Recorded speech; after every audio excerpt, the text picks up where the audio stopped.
Hey guys, it's Luke, and in this video I'm going to be going over the Apex Legends Arena game mode.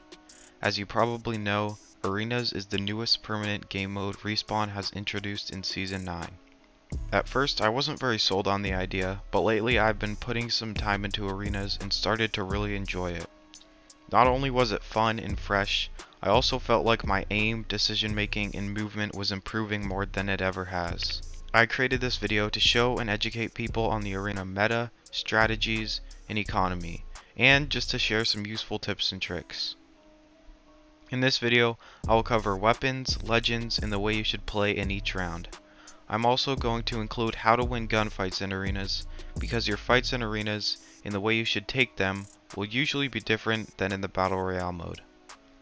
First off, I'm going to talk about legend choices in arenas.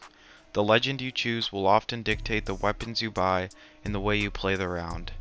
Any legend is technically viable in arenas, but the 5 meta legends that you should play if you're looking to win are Lifeline, Bloodhound, Gibraltar, Bangalore, and Octane. I'm going to quickly go over each one, their strengths, and how you should play them. Starting with Lifeline. She's a super good pick because of her res drone. When you play her, you should usually get a long to mid-range weapon. Lifeline is the ultimate support character, so the best way to play her is by staying close to your team so you can res them at a moment's notice. The biggest thing when playing Lifeline is to make sure you buy the gold bag.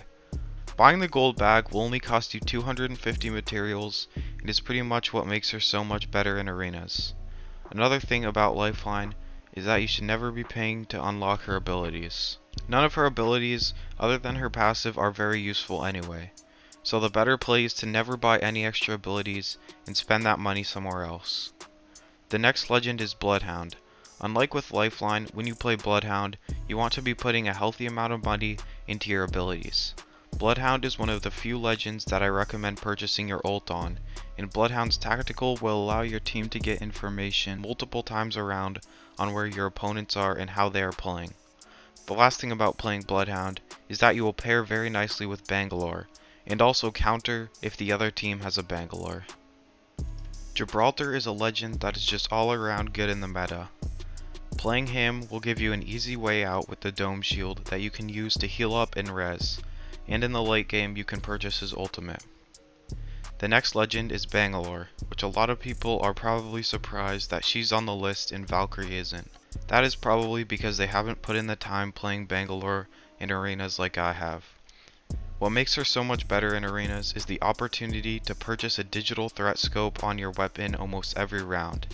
Having a digital threat scope combined with 4 to 5 smokes is absolutely deadly, and if they don't have a Bloodhound, fighting you will be nearly impossible. Getting a digi threat does mean fully upgrading your weapon though, so in the earlier rounds, you may just have to keep the Mozambique as a secondary. The last legend I recommend playing is Octane. Octane is very useful for getting you and your team to a central position quickly. His jump pad is a cheap purchase that lets you and your entire team get to the center faster than your opponents. Not only will this help you get a better position, but you can also get the extra meds from the supply bin safely. The next section of the video is the weapons section. I will go over the early game, mid game, and late game and state which weapons are the best in that stage of the game. Starting with the early game, referring to rounds 1 and 2. These are the rounds where I do not recommend having a secondary weapon other than the P20 or Mozam. On round 1 you start with 550 materials to spend. Usually I recommend buying one of these weapons: Alternator, Havoc, L-Star, or G7 Scout. All of these weapons are 400 materials or less. That leaves you with enough to buy a shield battery. The other strategy you can use is to buy a slightly more powerful weapon that costs more, like a wingman or flatline. Since you won't have enough left over to buy a shield battery, you need to get the meds from the supply bin. Usually this strategy is only good with a mobile legend like Octane, Pathfinder, or Bangalore. In round 2, the best thing that you can do with your money is to buy a good primary weapon and also to buy a shield battery. Then if you have any left over, you can upgrade your weapon once. Next, I'm going to go over how you should spend your money in the mid game. As a general rule, each round you should make sure to buy 1 to 3 shield batteries, a primary, a secondary, upgrade your primary, and if you have any leftover money, spend it on abilities. When it comes to the weapons you buy in the mid game, I have a few that are very strong. Now obviously, there are weapons that are strong in the meta like the R301, Peacekeeper, and Flatline. Those weapons are strong and work well in arenas, but in this video I'm going to show some that you may have overlooked because they aren't as strong in Battle Royale. The first is the EVA 8. For only 250 materials, the EVA 8 is a great secondary. For a shotgun that is arguably just as good as the PK, it is priced twice as low. The EVA 8 is my go-to secondary in arenas, and I'll usually never get a different one until later in the game.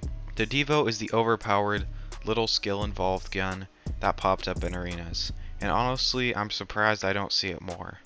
If you've had the luck to not know what I'm talking about, when you fully upgrade the Devotion you get the turbocharger on it. The turbocharged Devo combined with the purple mag allows you to melt your opponents immediately. You can also fully upgrade the Havoc for the turbocharger and it has the same effect. It's a cheesy strat, but all we care about is that it works. My last weapon strat is the G7 Scout.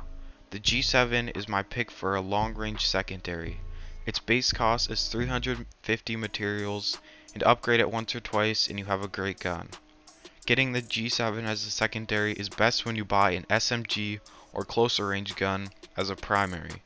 The Sentinel is also a pretty good choice, but generally I stick to the G7 because it's more versatile and puts out more damage per second. The endgame, round 6 plus, is where you want to be spending all your resources and pretty much buying everything. Upgrade your weapons, purchase your ultimate ability if it will be useful, buy meds, and don't forget about grenades, mainly arc stars. The general rule I like to live by in the last rounds of the game is just to go out and buy everything you can. Don't worry about saving because the game could end at any point. Now that I've gone over legends and weapons, I'm moving on to winning fights in arena mode. Arenas is different from Battle Royale, mainly in the fact that you are only fighting one squad, and you're fighting that squad again and again. You can use this to your advantage by learning what your opponents are doing and countering them. For example, if you notice their Octane always stims to the supply bin at the start of the round, you can easily predict it and arc star the bin before he gets there for an easy kill. You should also factor in how your opponents played in previous rounds when you choose what weapons you are going to run in that round.